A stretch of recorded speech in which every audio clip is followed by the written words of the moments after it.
Hello दोस्तों। आज मैं आपको एक बॉलीवुड मिस्ट्री और थ्रिलर मूवी निर्दोष के बारे में बताऊंगा। मूवी की शुरुआत में हम देखते हैं कि सनाया नाम की एक न्यूज रिपोर्टर को पुलिस एक मर्डर केस में अरेस्ट करती है। सनाया को 3 दिन की रिमांड दी जाती है।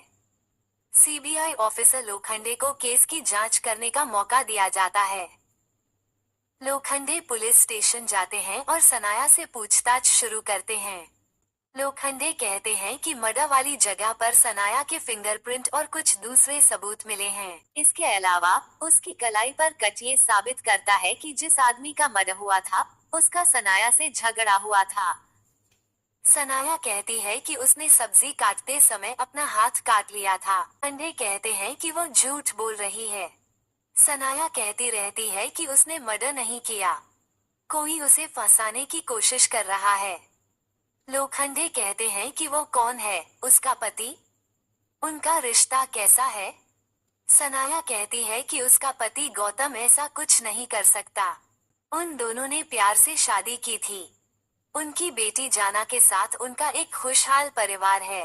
दूसरी तरफ दूसरे पुलिस ऑफिसर ब्राह्मण ने सनाया की बिल्डिंग की सोसाइटी के केयरटेकर और उसकी मेड से पूछताछ की और उन्होंने कहा कि सनाया बहुत अच्छी है और किसी का मर्डर नहीं कर सकती।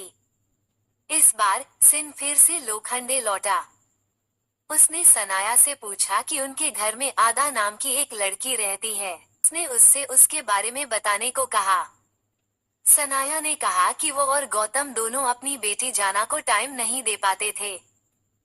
उन्हें अपनी मेड पर ज्यादा भरोसा नहीं था, इसलिए वे जाना को घर पर रखने के लिए एक पेइंग गेस्ट ढूंढ रहे थे। और आदा एक मॉडल है। उसने एक अखबार में ऐड देखा और सनाया से कांटेक्ट किया और उनके साथ पेइंग गेस्ट के तौर पर रहने लगा। आदा काफी खूबसूरत और स्टाइलिश है। पहले दिन आदा को लिफ्ट में सोसाइटी के रहने वाले मिस्टर राणा, सोसाइटी सेक्रेटरी और लिफ्टमैन ने देखा और वे उसे देखते ही रह गए। गौतम भी बालकनी से आदा को जाते हुए देख रहा था। सनाया ने आकर गौतम से कहा कि वो अपनी पत्नी को छोड़कर किसे देख रहा है। तभी उन्हें अगले फ्लैट में मारपीट की आवाज सुनाई दी। अगले फ्लैट में रहने वाला राणा अपनी पत्नी को टॉर्चर करता है। हम देखते हैं कि राणा छोटी छोटी बातों पर अपनी पत्नी को पीटता है। वो गुस्सैल स्वभाव का इंसान है। कहानी फिर से अदा पर आ जाती है। सनाया कहती है कि धीरे धीरे अदा और उनके बीच अच्छे रिश्ते बन गए। वे एक परिवार की तरह साथ रहने लगे। अदा कभी कभी उन्हें अपने शूटिंग सेट पर ले जाती थी। वे सब बाहर जाकर मस्ती करते थे। लोखंडे ने सनाया से पूछा कि क्या अदा का उसके पति गौतम के साथ कोई रिश्ता है। सनाया ने कहा नहीं और चुप रही। और फिर लोखंडे ने अपने असिस्टेंट के जरिए सनाया को गौतम और अदा की एक इंटीमेट तस्वीर दिखाई। सनाया अब और चुप नहीं रह सकी। वो रो पड़ी। उसने कहा कि उसे यह बात सबसे पहले राणा से पता चली थी। हालांकि उसने राणा से कहा कि गौतम ऐसा कुछ नहीं कर सकता। राणा को सबूत दिखाने के लिए राणा ने कहा कि बदले में सनाया को भी राणा को कुछ देना होगा। यहाँ सीन कट होता है। इंस्पेक्टर ब्राह्मण को सेक्रेटरी, लिफ्टमैन, वॉचमैन, मेड से पता चलता है कि लोग आदा को बड़ी बड़ी गाड़ियों में ले जाते थे। लोखंडे सनाया से पूछता है, क्या राणा ने उसे कोई वीडियो दिखाया। सनाया चुप रहती है। फिर लोखंडे का असिस्टेंट सनाया का कटा हुआ हाथ पकड़ लेता है। सनाया दर्द से तड़पती है। वो कहती है कि राणा उसे एक वीडियो दिखाना चाहता था, लेकिन बदले में वो मेरे साथ रात बिताना चाहता है, इसलिए मैंने मना कर दिया।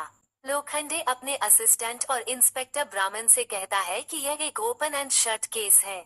मर्डर गौतम और आदा की वजह से हुआ था। केस सॉल्व हो गया। अब लोखंडे राणा की फोटो निकालता है और तभी हम ऑडियंस को समझ आता है कि राणा के मर्डर के लिए सनाया को अरेस्ट कर लिया गया है। लोखंडे सनाया से कहता है, तो तुमने राणा को मारा। इस बीच पुलिस स्टेशन में चीख पुकार सुनाई देती है। गौतम अपनी बेटी जाना के साथ आता है। जाना ने अपनी मां की वजह से कल रात से कुछ नहीं खाया है। गौतम कहता है कि सनाया को जाने देने के लिए वो बेकसूर है। लोखंडे कहता है कि तो मर्डर किसने किया। गौतम कहता है कि मैं नहीं चाहता था कि वीडियो सनाया तक पहुंचे। अब गौतम और सनाया दोनों कहते हैं कि उन्होंने मर्डर किया। लोखंडे कहते हैं कि दिलचस्प बात यह है कि एक का मर्डर हुआ लेकिन दो कातिल हैं। सनाया का कहना है कि राणा ने मुझे ब्लैकमेल किया, मेरे साथ जबरदस्ती करना चाहता था, इसलिए मैंने उसे मार डाला। लोखंडे गौतम को एक अलग कमरे में ले जाता है और उससे अदा के बारे में पूछता है। गौतम कहता है कि जब सनाया बिजी होती थी, तो अदा और मैं साथ में टाइम बिताते थे। और इस तरह हम दोनों एक दिन बहुत करीब आ गए। तब से ऐसा ही है। एक रात अदा मुझे अपने बेडरूम में ले जाती है और इसी बीच हमारे बगल वाले फ्लैट से राणा हमारी सारी एक्टिविटीज अपने कैमरे में रिकॉर्ड कर लेता है। और अगले दिन राणा अदा को वह दिखाता है और उससे उसके साथ टाइम बिताने के लिए कहता है। अदा उसे थप्पड़ मारती है और पूछती है कि उसने कैसे सोचा कि वो उसके जैसे बेकार इंसान के साथ टाइम बिताएगा। और अदा राणा को बताता है कि अदा को कैमरे पर पहचाना नहीं जा सकता, राणा जो चाहे कर सकता है। गौतम ये भी कहता है कि उसे पता था कि अदा रॉबिन नाम के एक करोड़पति बिजनेसमैन को डेट कर रही है और उससे शादी करेगी। एक दिन जब रॉबिन अदा को घर से लेने आता है, तो अदा देखती है कि राणा रॉबिन के साथ आया है। राणा कहता है कि रॉबिन उसे रास्ते में मिला था। उसे नहीं पता था कि रॉबिन अदा का बॉयफ्रेंड है। अदा का गला सूख गया था। वो अपने बॉयफ्रेंड के साथ एक बार में चली गई। और उधर राणा ने अदा को मैसेज किया। अदा ने राणा को कॉल किया तो उसने कहा कि वो यह वीडियो अदा के बॉयफ्रेंड रॉबिन को दिखाएगी। उसे लगता है कि रॉबिन को अदा को पहचानने में कोई दिक्कत नहीं होगी। अदा डर गई और बोली कि राणा को क्या चाहिए। राणा अदा को एक जगह का पता देता है और कहता है कि वहां जाओ। अदा अब गौतम को कॉल करती है और कहती है कि राणा रुक जाए वरना वो वीडियो सनाया और रॉबिन को दिखा देगी। अब गौतम लोखंडे को बताता है कि गौतम ने वीडियो की वजह से राणा को मारा। तभी लोखंडे का असिस्टेंट आता है और लोखंडे के कान में कुछ फुसफुसाता है। लोखंडे गौतम से कहता है कि तुम झूठ बोलते हुए पकड़े गए हो। राणा को 13 दिसंबर को रात 8 से 10 बजे के बीच मारा गया था और गौतम उस समय अपने ऑफिस में मीटिंग में था। उसका फुटेज हमारे पास आ गया है, इसलिए तुम कातिल नहीं हो।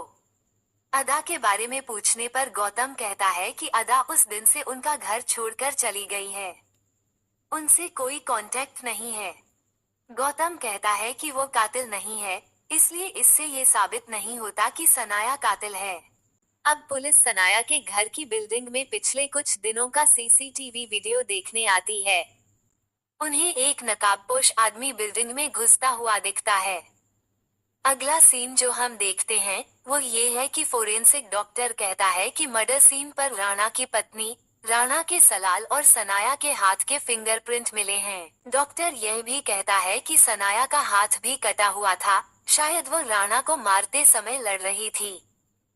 लोखंड कहता है कि जब तक राणा को मारने के लिए इस्तेमाल किया गया हथियार नहीं मिल जाता, तब तक सनाया को कातिल साबित नहीं किया जा सकता। जब गौतम से अदा का फोन नंबर मांगा जाता है, तो वो कहता है कि उसके पास अदा का फोन नंबर नहीं है। हालांकि वो कहता है कि अदा अपने बॉयफ्रेंड रॉबिन के साथ केप टाउन पब जाती है।